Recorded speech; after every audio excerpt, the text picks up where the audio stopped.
Something is wrong with this forest.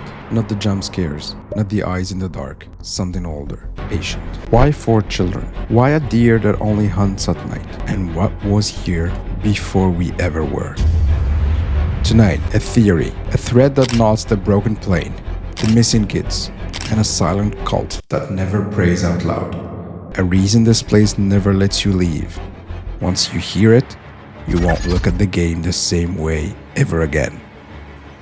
The game opens with a dare, based on true events. True? How? One creature refuses every rule. The deer. It only appears at night. Bullets mean nothing. Fire is the only thing that turns it away. That's folklore behavior with a lab-grade exceptions. What if it didn't come from a myth? What if it came from a room? Dig deeper enough, and the lore hints at secret experiments once run in these woods. One subject escaped. Then, the forest changed. So what is the deer? Not a monster, not a spirit, but a survivor of design. It doesn't fear you. It doesn't flee the tree line. It stays inside the perimeter, as if it was made to. Some call it a wendigo. I don't think it's cursed. I think it's doing its job.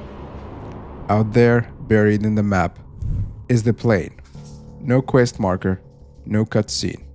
It's just waiting. Crates, fuel, a radio. Maybe loot placement, maybe not. What if that night was more than 4 passengers?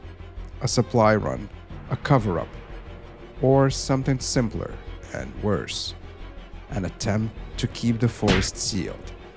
If that's true, then a crash wasn't an accident. It was a decision. Your mission never changes.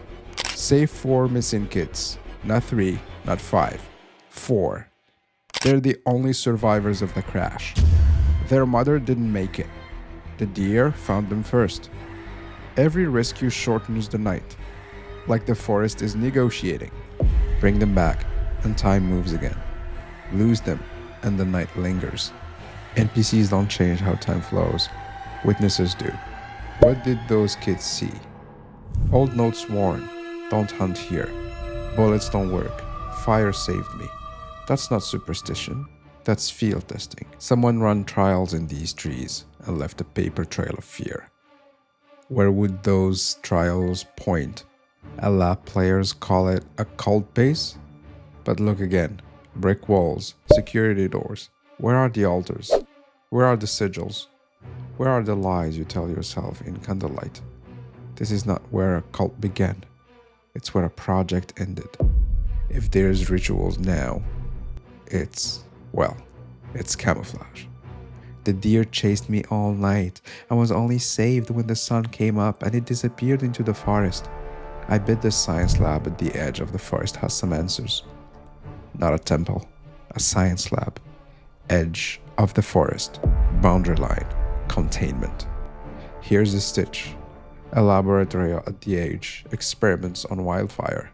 On the deer most of all, a breach, a cleanup disguised as faith. The cultists are either remnant of staff who stayed after the funding died, or scavengers who found the leftovers and mistook procedure for prophecy. Rituals are easier to believe than responsibility. We think the forest traps us. What if it quarantines us?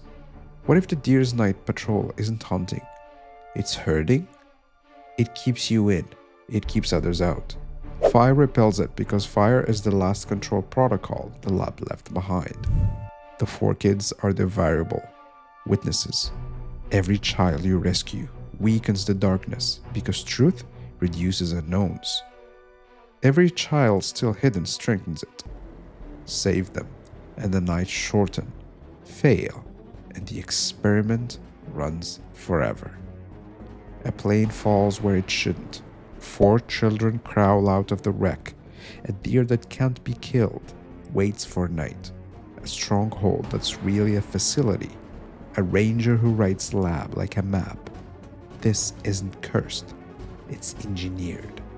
And if you're wondering why you can't leave, maybe you were never meant to. That's the theory. Now tell me yours. What did the kids see? What did the lad try to bury so hard? And what is the deer protecting besides the forest? If you want the next deep dive, light the fire, like, subscribe, and I'll bring you back to the edge.